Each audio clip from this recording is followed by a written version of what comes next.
মোদি সাহেবের পতন শুরু হয়েছে কাল দিল্লি থেকে। এটা মহিলা বিল নয়। মহিলা বিলের জন্য আমি ৯৮ সাল থেকে লড়াই করছি।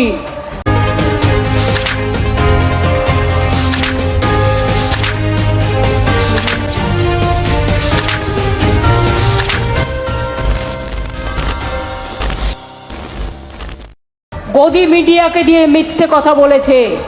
এই বিলের মধ্যে নিয়ে এসেছিল দেশকে ভাগ করার কথা, বাংলাকে ভাগ করা সহ সব রাজ্যকে ভাগ করার কথা। ৫৪১টা কেন্দ্রে উনি জিততে পারবেন না, তাই ৮৫০টা কেন্দ্র করার জন্য এটা ছিল পেছনের গেম, মেঘের পেছনে মেঘের আড়াল। তাই কালকে আমি ইলেকশন থাকা সত্ত্বেও আমার ২১ জন এমপিকে পাঠিয়েছিলাম, তার কারণ ওটা আমাদের কাছে ইম্পর্টেন্ট ছিল।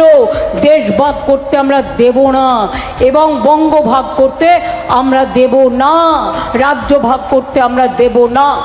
মোদী সরকার কাল হেরে গেছে, মহিলা দেখাচ্ছে নামায়। ৯৮ সাল থেকে লড়ছি।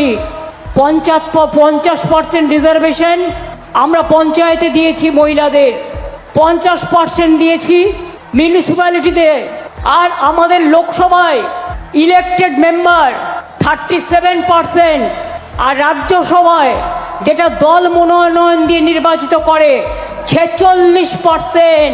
মোদিজি, আপনাদের কান মোলা খাওয়া উচিত। আপনারা মেয়েদের সমর্থন করেন না, মেয়েদের দেন না। মহিলা বিল আলাদা করে অনেক দিন ধরে পড়ে আছে, আলাদা করে করবেন। মহিলা বিলের সাথে ডিলিমিটেশন বিল কেন? মাছ দিয়ে শাক ঢাকার চেষ্টা বহুত চালু হয়ে গেছেন। অত্যাচার করতে করতে, উদ্ধত করতে করতে সীমানার শেষ প্রান্তে এসে দাঁড়িয়েছেন। অনেক লাইনে দাঁড়িয়েছেন, তো এবার বিজেপিকে বেলাইন করার খেলা মনে রাখবেন, দুরন্তভাবে খেলতে হবে।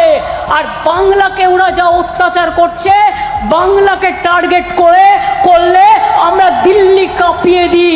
গতকাল পরাস্ত করে দেখিয়ে দিয়েছি বাংলা কি করতে পারে। আগামী দিনও বলে দিলাম, বিজেপি তুমি জেনে রেখো, তোমার এ বধি ভেজে গোকুলে বাড়িছে সে। এত উদ্ধত্ত ভালো না, এত অহংকার ভালো না। দুরাচারী, স্বৈরাচারী, ব্যভিচারী, ভোটকাটারি